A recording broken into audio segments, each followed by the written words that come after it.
Di suatu wilayah di Tanzania Utara, dekat Danau Eyasi, sebuah komunitas masih mempertahankan bentuk-bentuk organisasi yang hampir sepenuhnya menghilang di tempat lain. Mereka adalah Hadzabe, salah satu suku terkecil di Afrika. Mereka mencari makan dengan berburu dan meramu tanpa mengolah tanah atau memelihara hewan. Mereka tidak memiliki rumah permanen dan tidak menyimpan makanan. Bahasa mereka, Hadza, tidak seperti bahasa lainnya, dan asal-usulnya masih belum jelas. Saat ini, ada sekitar 1.300 orang yang termasuk dalam kelompok ini. Praktik apa yang mereka lakukan dalam kehidupan sehari-hari yang tampak begitu aneh bagi seluruh dunia? Selamat datang di Mundare, mari kita mulai. Hidup tanpa aturan, tanpa kepala suku, dan tanpa rencana. Sistem suku Hadzabe ilmuwan yang mempelajari cara hidup manusia purba telah lama menggunakan data dari kelompok yang masih berburu dan meramu. Di antara mereka, suku Hadzabe di Tanzania telah menjadi salah satu contoh yang paling berguna. Cara hidup mereka membantu kita memahami bagaimana manusia mengorganisasi diri mereka sendiri sebelum kota besar, atau pemerintahan terbentuk. Manusia diperkirakan telah hidup sebagai pemburu pengumpul selama sebagian besar sejarah mereka. Oleh karena itu, jika seseorang ingin memahami bagaimana nenek moyang kita berperilaku, mereka harus melihat orang-orang yang masih hidup dengan cara ini. Suku Hadzabe tidak menanam tanaman, memelihara hewan, memiliki pemimpin, atau menggunakan uang. Mereka berpindah dari satu tempat ke tempat lain, tidur di tempat penampungan sementara, dan memperoleh makanan dengan berburu, memancing, atau mencari buah-buahan, akar-akaran, dan madu. Meskipun tidak ada kelompok saat ini yang merupakan salinan persis dari cara hidup manusia 100.000 tahun yang lalu, suku Hadzabe cukup mendekati. Mereka tidak memiliki tulisan, belum mengembangkan tempat tinggal yang stabil, dan tidak menyimpan makanan untuk jangka waktu yang lama. Kehidupan sehari-hari, peralatan, dan pakaian mereka lebih mengingatkan pada masa lalu daripada masa kini. Suku Hadzabe tinggal di Tanzania Utara, dekat Danau Eyasi. Di sana, di daerah kering yang dipenuhi semak-semak dan pepohonan, mereka bergerak dalam kelompok yang terdiri dari 20 hingga 30 orang. Terkadang mereka tinggal di satu tempat selama beberapa hari lalu pindah. Mereka bersenjatakan busur dan anak panah. Para pria berburu binatang seperti antelop atau babon. Para wanita pergi mencari akar-akaran, buah-buahan, atau binatang kecil seperti landak. Mereka tidak memiliki pemimpin. Keputusan penting dibuat oleh semua orang melalui diskusi. Jika seseorang tidak setuju dengan aturan kelompok, mereka tinggal dengan keluarga lain atau di kamp lain. Tidak ada hukuman, tidak ada penjara, tidak ada polisi. Setiap orang memilih cara hidup. Namun, ada aturan sosial yang diikuti setiap orang, seperti berbagi makanan. Keluarga tidak seperti di tempat lain. Seorang pria dan seorang wanita berkumpul kapanpun mereka mau, dan mereka berpisah dengan mudah. Tidaklah buruk bagi seorang pria untuk memiliki anak dengan lebih dari satu wanita seiring berjalannya waktu. Wanita memilih dengan siapa mereka akan bersama. Jika mereka tidak bahagia, mereka akan pergi. Suku Hadzabe tidak terlalu khawatir tentang masa depan. Mereka tidak membuat rencana jangka panjang. Mereka hidup dari hari ke hari. Jika mereka tidak berburu hari ini, mereka tidak makan daging.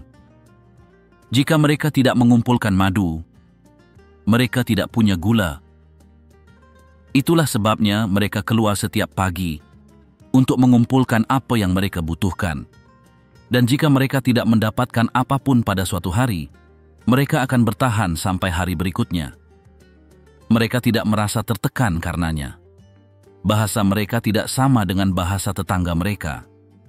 Bahasa mereka memiliki bunyi klik yang jarang ditemukan di luar Afrika Selatan. Tidak seorang pun tahu persis dari mana bahasa mereka berasal atau bagaimana bahasa itu terbentuk. Anak-anak belajar dengan mengamati orang dewasa. Seorang anak mengikuti ayahnya berburu atau ibunya mengumpulkan. Dan begitulah cara ia mempelajari apa yang ia butuhkan. Mereka tidak menggunakan kalender atau jam. Waktu diukur berdasarkan matahari, musim, atau peristiwa seperti musim madu atau ketika rusa liar tiba. Mereka tidak merayakan ulang tahun atau mengingat tanggal pasti kematian seseorang. Yang penting adalah apa yang terjadi saat ini. Meskipun hidup mereka tampak sulit bagi banyak orang, suku Hadzabe tidak melihatnya seperti itu. Mereka makan saat lapar, tidur saat ingin, dan pindah saat bosan. Jika satu daerah tidak memiliki makanan, mereka pindah ke daerah lain. Mereka tidak terikat pada apapun. Mereka tidak membutuhkan banyak hal. Mereka tidak menimbun barang. Dan tidak ada yang memiliki lebih banyak daripada orang lain. Penelitian menunjukkan bahwa, dibandingkan dengan orang-orang di kota, suku Hadzabe memiliki lebih sedikit masalah kesehatan mental. Mereka banyak tertawa, bermain dengan anak-anak mereka, dan bercerita di dekat api unggun. Komunitas memberikan dukungan terus-menerus. Tidak ada kesepian atau persaingan untuk mendapatkan lebih banyak.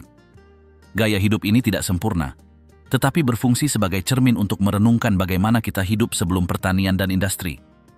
Banyak ciri manusia, seperti kerjasama, bahasa, dan pembagian kerja antara jenis kelamin, sudah ada sebelum uang, negara, atau teknologi. Itulah sebabnya para antropolog terus mempelajari suku Hadzabe. Bukan berarti mereka terbelakang, tetapi karena hal itu membantu kita memahami seperti apa manusia sebelum mereka menjadi tidak banyak bergerak. Namun, hal itu normal selama ribuan tahun.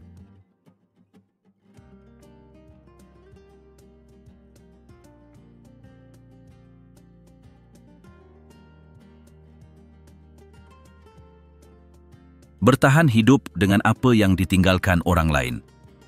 Bagaimana suku Hadzabe memanfaatkan tanah yang terlupakan? Suku Hadzabe tinggal di daerah di Tanzania Utara, dekat Danau Eyasi. Tempat ini tidak subur dan tidak mudah untuk bertani, tetapi di sanalah mereka mampu mempertahankan posisi mereka tanpa mengubah gaya hidup mereka. Tidak banyak curah hujan di sana, juga tidak ada pohon-pohon besar. Vegetasinya terdiri dari semak-semak, duri, pohon baobab, semak belukar, dan beberapa ruang terbuka. Ini adalah tanah yang tidak diminati oleh banyak kelompok tani, itulah sebabnya suku Hadzabe mampu bertahan di sana. Tanah di daerah ini tidak baik untuk bertani. Tanahnya buruk, dengan kapasitas retensi air yang rendah. Curah hujan terjadi dalam 2 musim, tetapi bahkan selama periode tersebut, tidak ada cukup air untuk mempertahankan hasil panen yang konsisten. Hampir setiap tahun, jika seseorang mencoba bertani di sana, mereka akan gagal. Hal ini menyebabkan orang lain yang tiba di daerah tersebut menetap di tempat yang lebih subur, sehingga wilayah suku Hadzabe tetap bebas. Mereka berpindah dalam kisaran sekitar 4.000 km persegi. Mereka tidak menggunakan pagar atau membagi lahan. Mereka hanya menetap di tempat yang ada makanan atau air. Ketika area itu sudah tidak ada lagi, mereka berjalan ke tempat lain. Terkadang mereka kembali ke tempat yang pernah mereka kunjungi sebelumnya, terutama jika mereka ingat bahwa biasanya ada buah-buahan atau hewan di sekitar pada waktu itu. Mereka tahu setiap sudut, setiap pohon madu, setiap lubang dengan akar yang bisa dimakan. Baobab adalah pohon penting bagi mereka. Pohon itu menyediakan buah, tempat berteduh, dan beberapa bahkan menyimpan air di batangnya. Lebih jauh lagi, ketika sekelompok orang menetap di dekat salah satu pohon ini, pohon itu sering digunakan sebagai titik pusat perkemahan. Mereka melakukannya bukan karena agama atau tradisi yang sudah ditetapkan, tetapi karena pohon itu bermanfaat. Pohon itu juga memberi mereka tempat untuk melihat hewan atau sarang lebah di dekatnya. Tempat berlindung mereka adalah gubuk yang terbuat dari cabang dan daun yang sangat sederhana. Mereka membutuhkan waktu kurang dari 1 jam untuk mendirikannya. Tempat itu digunakan untuk tidur dan berlindung dari matahari atau hujan ringan. Jika mereka tinggal di satu tempat selama beberapa hari, mereka sedikit memperbaikinya, tetapi tempat itu tidak pernah menjadi bangunan besar. Ketika mereka pergi, mereka meninggalkannya tanpa masalah. Di dalam wilayah tempat mereka berpindah, tidak semua tempat sama. Ada daerah yang lebih kering, dan ada yang lebih banyak tumbuhannya. Beberapa daerah memiliki gundukan rayap, yang lain perbukitan berbatu, dan yang lain dataran. Masing-masing menawarkan jenis makanan yang berbeda. Itulah sebabnya mereka tahu kapan harus pergi ke suatu tempat, tergantung pada bulan dan apa yang mereka cari: akar, madu, daging, buah, atau air. Tidak semua hewan hidup di daerah yang sama. Beberapa spesies terlihat lebih dekat dengan air, yang lain ditemukan di daerah berbatu. Suku Hadzabe memahami hal ini dan memanfaatkannya untuk keuntungan mereka. Tergantung pada musimnya, mereka berpindah tempat perkemahan agar lebih dekat dengan mangsa atau pohon buah. Pengetahuan tentang wilayah ini tidak dipelajari dari buku. Pengetahuan ini diwariskan dengan berjalan dan tinggal di sana sejak kecil. Dalam beberapa tahun terakhir, ada tekanan eksternal bagi mereka untuk menetap di lokasi yang tetap. Beberapa program dan organisasi pemerintah ingin mereka berhenti pindah, menerima rumah, dan mulai menanam tanaman. Namun, hal ini bertentangan dengan cara hidup mereka. Berada di satu tempat berarti akan menghabiskan makanan di sekitar dengan cepat, bergantung pada hal-hal yang tidak dapat mereka kendalikan, dan melepaskan diri dari otonomi mereka. Ada pula konflik dengan peternak dan petani yang menempati wilayah di dalam wilayah Hadzabe. Terkadang mereka datang dengan membawa surat izin. Di waktu lain, mereka tinggal menetap begitu saja. Hal ini memaksa suku Hadzabe untuk pindah ke wilayah yang lebih sulit atau bersaing memperebutkan sumber daya yang sebelumnya mereka gunakan tanpa masalah. Meskipun mereka tidak memiliki hak hukum atas tanah, mereka memanfaatkannya dan mengetahuinya lebih baik daripada siapa pun. Mereka dapat mengenali jejak kaki di tanah, mengetahui hewan mana yang lewat dan sudah berapa lama. Mereka juga dapat mengenali pohon mana yang akan segera berbuah atau sarang lebah mana yang memiliki madu. Tingkat pengetahuan ini tidak terlihat oleh orang luar, tetapi sangat penting bagi mereka. Air tidak tersedia di mana-mana. Mereka perlu mengetahui di mana terdapat sumur alami, kolam, atau tempat yang dapat mereka gali untuk mengambil air. Di musim kemarau, hal ini menjadi lebih penting. Beberapa titik air utama dibagi di antara kelompok-kelompok. Yang lainnya digunakan dengan hati-hati agar tidak menghabiskannya.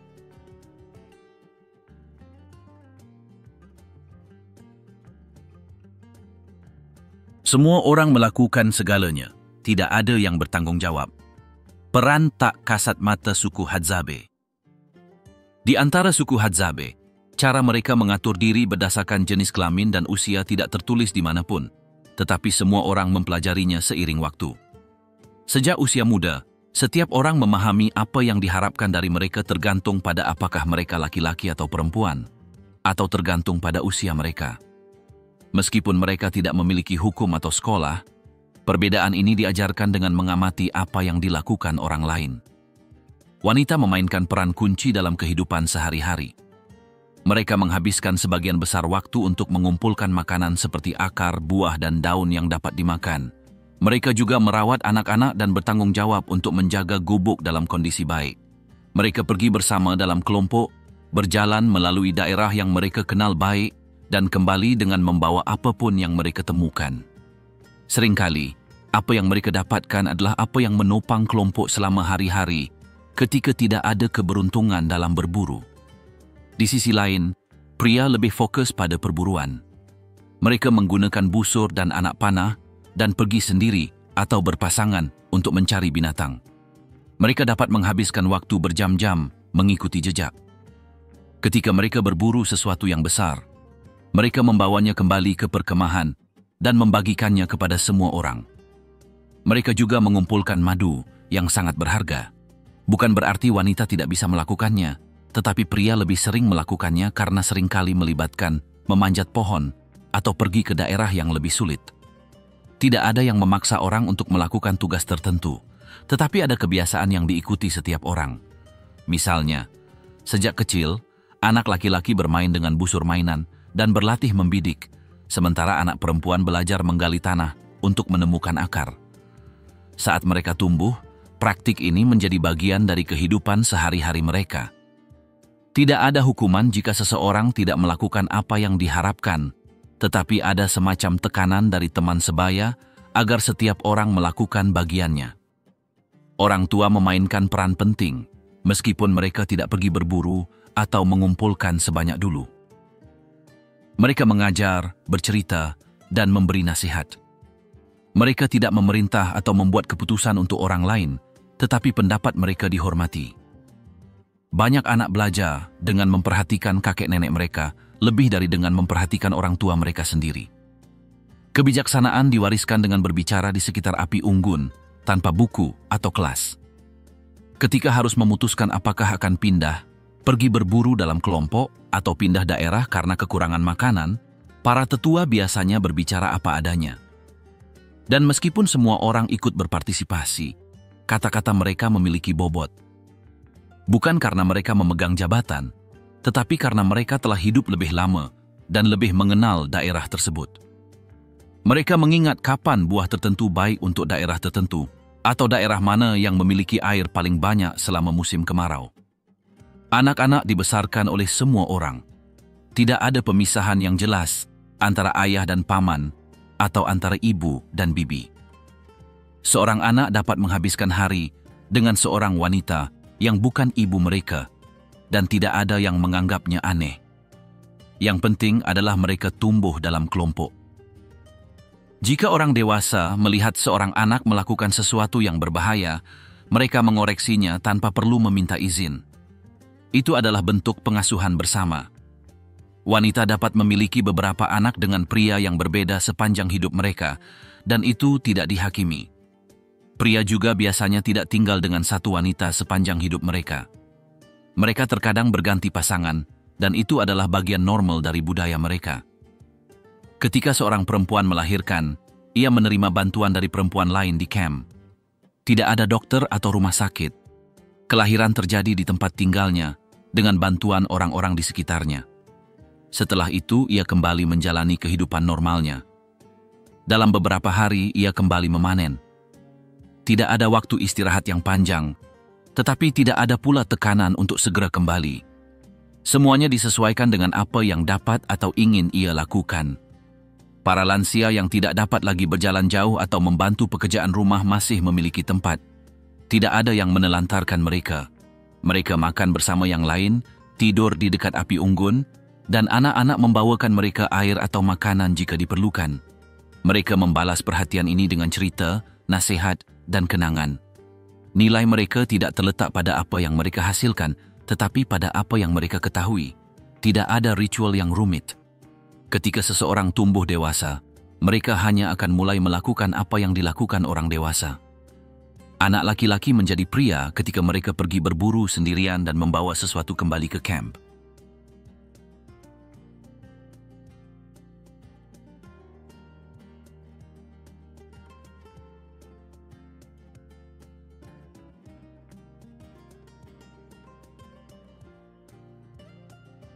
Jika mereka tidak berburu, mereka tidak makan, hidup tanpa persediaan. Bagi suku Hadzabe, mencari makanan bukanlah tugas yang asal-asalan. Setiap bagian dari hari memiliki tujuannya sendiri, dan setiap orang tahu apa yang harus dilakukan. Sejak pagi, sebagian orang sudah siap dengan busur dan anak panah mereka, siap untuk keluar dan berburu binatang. Yang lain, terutama para wanita, mengambil tongkat mereka untuk menggali akar atau langsung mencari buah-buahan yang hanya tumbuh pada bulan-bulan tertentu. Tidak ada yang memberi perintah, tetapi setiap orang sudah tahu apa yang harus dilakukan. Bagi mereka, makan tergantung pada apa yang dapat mereka temukan. Mereka tidak memiliki persediaan, tidak ada tanaman, tidak ada hewan peliharaan. Mereka hidup mencari makan dari apa yang diberikan tanah kepada mereka. Para pria berjalan berkilo-kilometer, mengikuti jejak, jalan setapak, dan rambu-rambu. Terkadang mereka berburu antelop, di lain waktu mamalia kecil seperti landak atau tupai. Tidak ada jaminan, tetapi juga bukan keputusasaan. Jika mereka tidak menangkap apapun, mereka tahu akan ada kesempatan lain besok. Para wanita tidak sering berburu, tetapi mereka mengumpulkan apa yang mereka temukan. Mereka dapat menghabiskan waktu berjam-jam mencari akar di bawah tanah, mematahkan cabang, atau memetik buah dari semak-semak. Pekerjaan yang berat dan terus-menerus. Seringkali, apa yang mereka bawa pulang dapat menopang kelompok tersebut selama beberapa hari, terutama saat mereka tidak beruntung dalam berburu. Tidak seorang pun menganggapnya sebagai masalah kecil. Itu penting. Madu adalah salah satu makanan yang paling berharga. Untuk mendapatkannya, para pria memanjat pohon, menggunakan asap untuk mengusir lebah, dan mengambil risiko disengat. Namun, hasilnya sepadan. Saat mereka kembali dengan sarang lebah, semua orang berkumpul bersama. Tidak ada yang kehilangan kesempatan. Madu manis, memberi energi, dan tidak tersedia setiap hari. Mereka juga menggunakannya sebagai bahan dasar untuk campuran lain yang mereka buat dengan akar atau tanaman. Tidak semua hewan diburu dengan cara yang sama. Beberapa hewan membutuhkan waktu menunggu berjam-jam, bersembunyi di semak-semak. Hewan lainnya dikejar dalam waktu lama. Setiap jenis hewan membutuhkan strategi yang berbeda, dan tidak semua pemburu memiliki keterampilan yang sama. Beberapa terkenal karena keahlian menembak mereka, atau karena mengetahui rute mangsanya dengan lebih baik. Mereka menghormati mereka, tetapi mereka tidak dianggap lebih unggul dari yang lain. Ketika seekor binatang jatuh, pekerjaan belum selesai. Binatang itu harus dibawa kembali, dibersihkan, dan dibagi. Dagingnya dibagi di antara semua orang. Siapa yang berburu tidak boleh mengambil lebih banyak. Pembagian yang adil inilah yang membuat kelompok itu tetap bersatu. Jika seseorang mencoba menyimpan sesuatu untuk diri mereka sendiri, yang lain tidak menyukainya atau berhenti mengandalkan mereka. Itu cukup untuk mencegah keegoisan. Anak-anak juga ikut berpartisipasi. Sejak usia muda, mereka menemani ayah mereka berburu, atau ibu mereka mengumpulkan makanan. Mereka belajar dengan mengamati, dengan meniru. Semuanya diajarkan melalui contoh. Seorang anak tahu akar mana yang bermanfaat dan mana yang tidak, buah mana yang matang dan mana yang dapat membahayakan. Busur dan anak panah bukanlah mainan sederhana. Sejak mereka memiliki kekuatan untuk menggunakannya, anak laki-laki berlatih. Pertama dengan burung kecil, kemudian dengan hewan yang lebih besar. Setiap anak panah dibuat dengan tangan. Ujungnya mungkin mengandung racun alami yang mereka buat sendiri dari tanaman beracun. Mereka tahu berapa banyak yang harus digunakan, bagaimana menerapkannya, dan apa efeknya. Pengetahuan ini diwariskan dari generasi ke generasi. Musim menentukan apa yang bisa diperoleh.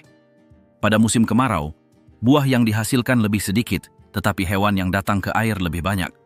Pada musim hujan, akar dan tunas yang dapat dimakan muncul lebih banyak.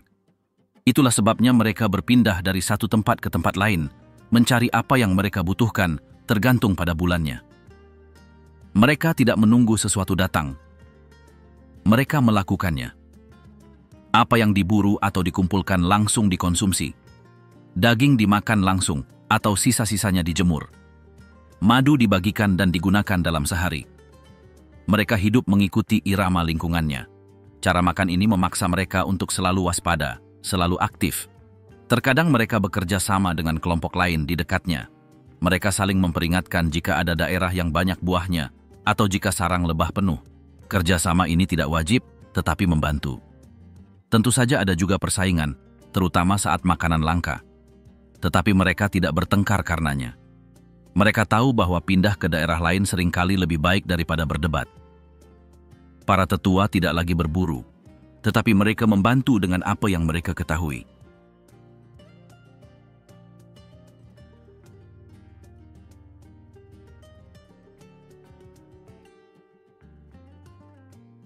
Nama berubah seiring bertambahnya usia, aturan tersembunyi suku. Di antara suku Hadzabe, para wanita tidak tinggal diam.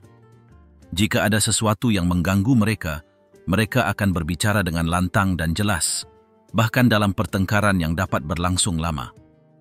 Terkadang mereka mengonfrontasi suami mereka, tetapi lebih sering mereka berdebat dengan wanita lain dari kelompok yang sama. Meskipun demikian, ada ikatan yang sangat kuat di antara mereka, terutama ketika mereka adalah saudara dekat. Ikatan antara wanita dengan darah yang sama ini lebih kuat daripada yang biasanya ditemukan di antara saudara laki-laki. Di sisi lain, pria cenderung menjalin persahabatan yang lebih dekat dengan pria yang tidak memiliki hubungan darah dengan mereka. Mengenai masalah seksual, wanita cenderung lebih pendiam daripada pria. Suku Hadzabe tidak membagi orang ke dalam kelompok usia yang terorganisasi, tetapi mereka memiliki nama untuk berbagai tahap kehidupan. Anak-anak termuda sejak lahir hingga berusia 4 atau 5 tahun disebut Olape atau Olako. Anak-anak berusia antara 6 dan 12 atau 13 tahun disebut Tsetseyape. Anak laki-laki yang berusia remaja hingga mereka menikah sekitar usia 20 tahun disebut Elati Nakwete. Anak perempuan pada usia yang sama hingga 17 tahun saat mereka biasanya membentuk pasangan disebut Tlakwe Nakweko. Saat dewasa, pria dan wanita disebut Elati.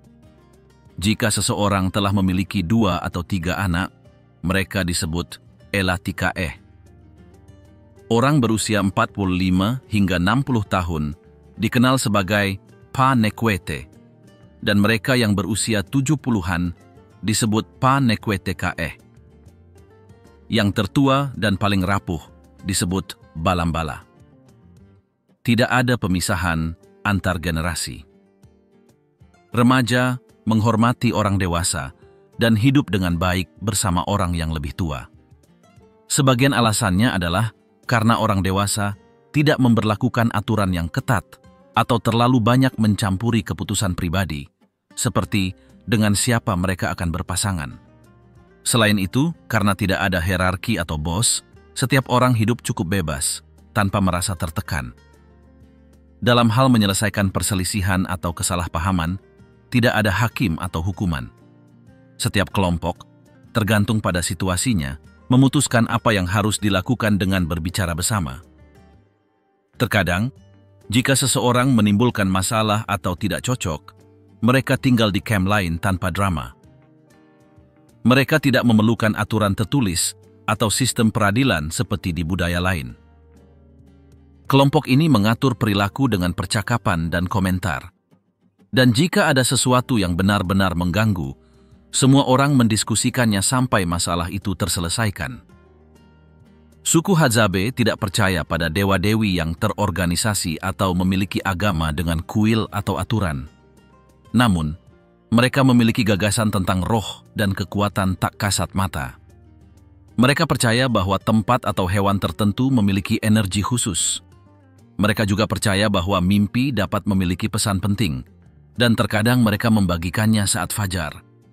Mereka tidak melakukan ritual rumit atau berdoa setiap hari, tetapi mereka menghormati kepercayaan yang telah diwariskan dari generasi ke generasi. Ketika seseorang meninggal, mereka dikuburkan tanpa upacara besar. Jenazahnya dibiarkan di tanah, ditutupi dengan cabang-cabang pohon, dan tidak ada batu nisan atau penanda yang ditempatkan. Tempat itu dikenang sebagai kenangan bagi mereka yang pernah berada di sana. Mereka tidak kembali ke tempat itu karena rasa hormat, tetapi juga tidak ada pemujaan terhadap orang yang telah meninggal.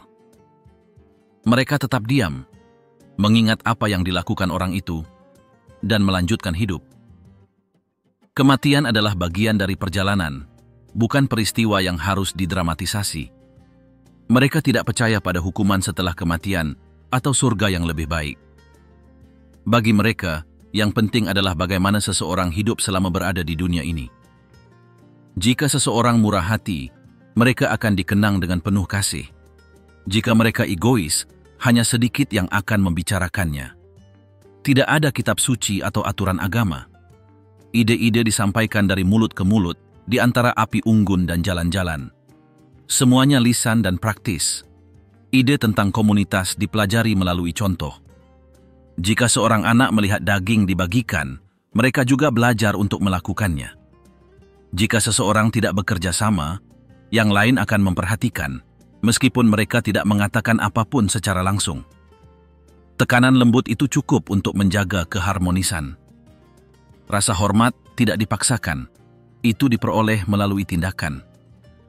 Tidak ada yang memberi perintah, tetapi semua orang tahu ketika seseorang bertindak salah. Tidak ada pesta untuk merayakan ulang tahun atau tanggal, pasti untuk pertemuan. Hidup diukur dari apa yang terjadi.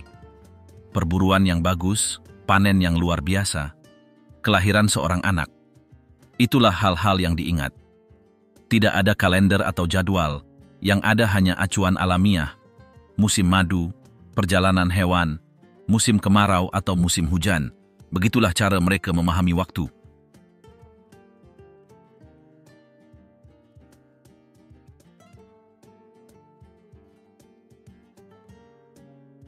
Epeme dan roh-roh. Tak kasat mata, spiritualitas suku Hadzabe yang aneh. Suku Hadzabe tidak memiliki kuil atau membangun tempat khusus untuk berdoa. Mereka juga tidak menganut agama yang memiliki buku, pendeta, atau hierarki. Akan tetapi, mereka memiliki gagasan sendiri tentang apa yang terjadi setelah kematian, tentang kekuatan tak kasat mata, dan tentang bagaimana berhubungan dengan yang tak kasat mata. Kepercayaan ini disampaikan melalui kata-kata, gerak tubuh, dan adat istiadat tanpa memerlukan kitab suci. Di antara semuanya, kata yang paling dikaitkan dengan spiritual adalah epeme. Istilah ini memiliki beberapa makna. Istilah ini dapat merujuk pada energi, waktu khusus dalam sehari, atau jenis tarian. Namun istilah ini juga terkait dengan jiwa, dengan apa yang tersisa saat seseorang meninggal. Tidak ada penjelasan tunggal. Setiap orang dewasa memiliki cara mereka sendiri untuk memahaminya, dan ini diterima tanpa diskusi. Tidak ada satu roh pun yang didoakan setiap orang. Mereka juga tidak melakukan persembahan rutin atau perayaan wajib. Yang mereka lakukan adalah tindakan sederhana untuk menjaga keseimbangan dengan alam. Jika ada perburuan yang bagus, beberapa orang mengucapkan terima kasih dengan suara pelan. Jika seseorang meninggal, yang lain akan menatap langit atau api tanpa banyak bicara. Ini bukanlah ritual yang sudah ditetapkan, melainkan cara untuk menunjukkan rasa hormat. Api memegang peranan penting dalam kehidupan sehari-hari mereka dan juga secara simbolis. Api bukan sekadar sumber panas atau memasak. Api adalah tempat pertemuan, tempat di mana cerita diceritakan, dan tempat orang melakukan kontak dengan apa yang tidak dapat disentuh. Banyak yang percaya bahwa roh yang baik merasa nyaman di sekitar api, jadi mereka duduk di sana untuk mengenang mereka yang telah meninggal. Tarian tidak dilakukan setiap hari atau untuk alasan apapun. Salah satu yang paling terkenal adalah tarian epeme. Hanya pria dewasa tertentu yang berpartisipasi, dan tarian ini diadakan pada malam hari. Tidak ada drum atau alat musik, hanya suara kaki, suara, dan suasana kelompok. Tarian ini tidak dimaksudkan untuk menghibur, tetapi untuk memperkuat ikatan yang tak terlihat, untuk menjaga hubungan dengan apa yang melampaui fisik. Tidak ada tokoh agama atau orang yang bertugas memaksakan kepercayaan. Setiap orang dewasa dapat berbicara tentang mimpi, menceritakan kembali sebuah penglihatan, atau menjelaskan apa yang mereka rasakan. Jika orang lain mempercayainya, tidak apa-apa. Jika tidak, tidak apa-apa. Tidak ada yang punya keputusan akhir tentang masalah spiritual. Ini mencegah siapapun mencoba mengendalikan orang lain dengan cerita tentang akhirat. Mimpi punya tempat khusus. Tidak semua ditafsirkan dengan cara yang sama, tetapi beberapa memang menyebabkan perubahan pada apa yang dilakukan keesokan harinya. Jika seseorang bermimpi bahwa ada bahaya di suatu tempat, terkadang kelompok itu menghindari pergi ke sana untuk sementara waktu. Jika yang lain bermimpi tentang binatang, mereka mungkin memutuskan untuk berburu ke arah yang berbeda. Tidak ada yang menertawakan mimpi. Mimpi dianggap serius, meskipun tidak menjadi hukum. Ketika seseorang meninggal, tidak ada peti mati, tidak ada kuburan, tidak ada batu nisan. Tubuhnya dibiarkan begitu saja, terkadang ditutupi dengan ranting atau batu. Tidak ada doa yang diucapkan, tetapi ada keheningan. Beberapa berduka, yang lain menjauh untuk sementara waktu. Tidak ada protokol tetap, tetapi semua orang mengerti bahwa itu adalah momen penting. Seiring berjalannya waktu, orang-orang terus membicarakan orang yang meninggal, terutama di sekitar api unggun. Jiwa, menurut banyak orang, tidak pergi sepenuhnya. Ia tetap dekat dengan kelompok untuk sementara waktu, mendengarkan, menemani, melindungi. Itulah sebabnya mereka menghindari mengatakan hal-hal buruk tentang orang yang sudah meninggal, setidaknya untuk sementara waktu. Itulah sebabnya beberapa keputusan penting sebaiknya dipertimbangkan setelah periode ini. Orang yang sudah meninggal tidak ditakuti, tetapi dihormati. Pada waktu-waktu tertentu dalam setahun, ketika terjadi perubahan besar pada cuaca atau ketika hewan-hewan yang bermigrasi tiba, beberapa orang dewasa membuat gerakan ke arah langit atau pepohonan. Ini bukan doa seperti dalam agama lain, tetapi cara untuk mengakui bahwa tidak semuanya ada di tangan mereka. Mereka tidak meminta, mereka hanya mengakui. Dan dengan melakukan itu, mereka merasa telah membantu kelompok tersebut untuk tetap harmonis. Tidak ada perayaan keagamaan yang terorganisasi. Terkadang mereka bernyanyi untuk menyambut datangnya musim baru, atau menari jika ada perburuan khusus. Namun, perayaan ini tidak direncanakan atau diulang setiap tahun. Hal-hal spiritual muncul ketika memang perlu muncul, tanpa perlu seseorang untuk memerintahkannya.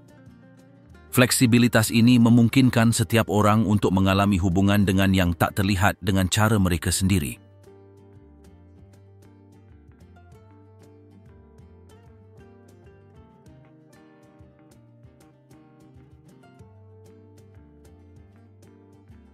Hidung yang menentukan. Bagi suku Hadzabe, indera penciuman memainkan peran yang mungkin dianggap aneh oleh banyak orang. Indera penciuman tidak hanya berfungsi untuk mengenali aroma tanaman atau hewan. Mereka juga menggunakannya di antara mereka sendiri, dan sejak usia muda mereka belajar bahwa hidung dapat memberitahu lebih dari sekadar apa yang tampak.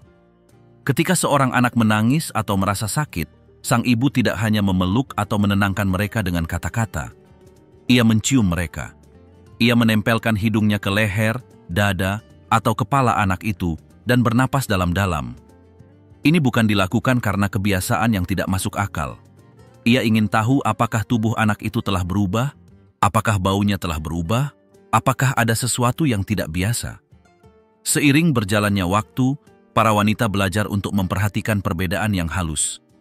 Bau yang aneh dapat menandakan timbulnya demam, sakit perut, atau bahkan kesedihan.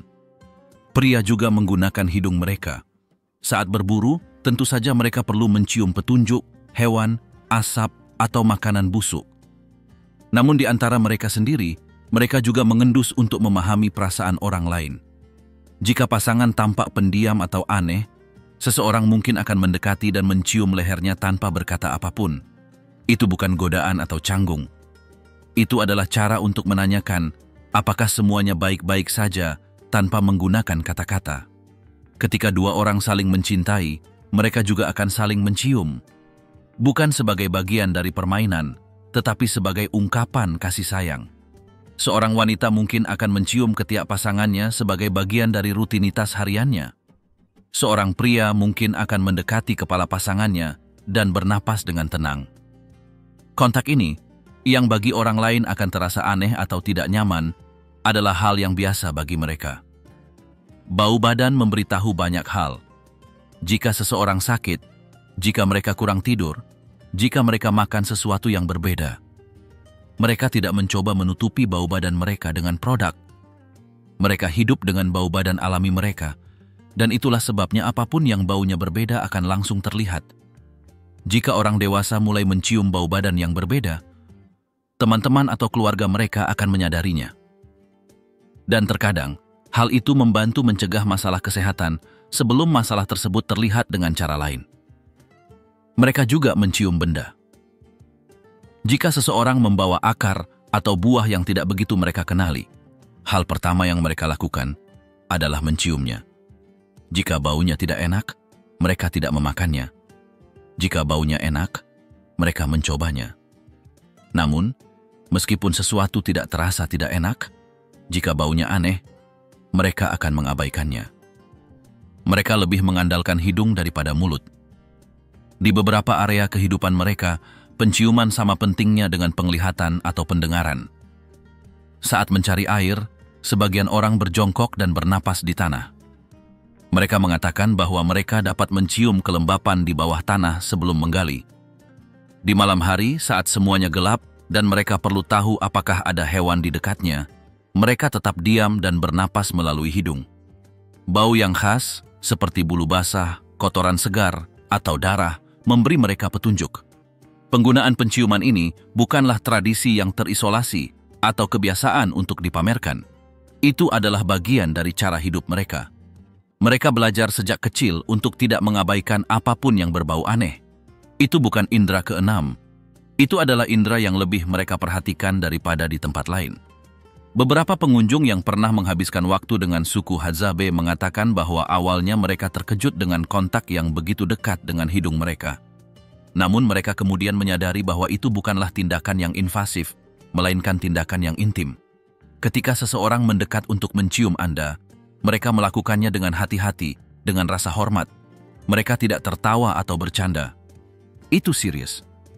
Mereka tidak menggunakan kata-kata yang rumit untuk berbicara tentang bau. Mereka mengatakan hal-hal seperti, baunya seperti madu tua, baunya seperti anjing, baunya seperti malam.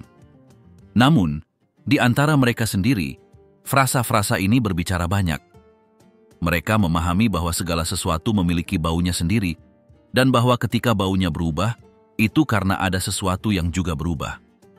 Ketika seorang anak jatuh sakit, hal pertama yang mereka perhatikan bukanlah apakah mereka demam, tetapi apakah baunya telah berubah. Jika seorang pria kembali dari berburu dan baunya berbeda, mereka mungkin menyuruhnya untuk beristirahat. Suku Hadzabe terus hidup seperti biasa. Mereka mempertahankan cara mereka bergerak, makan, berhubungan, dan membuat keputusan sebagai sebuah kelompok. Semua yang mereka lakukan dirancang untuk tetap bersatu dan bergerak maju tanpa bergantung pada struktur eksternal. Mereka mempertahankan bahasa mereka, praktik sehari-hari mereka, cara mereka mengajar dan mengasuh anak. Mereka tidak meniru siapapun.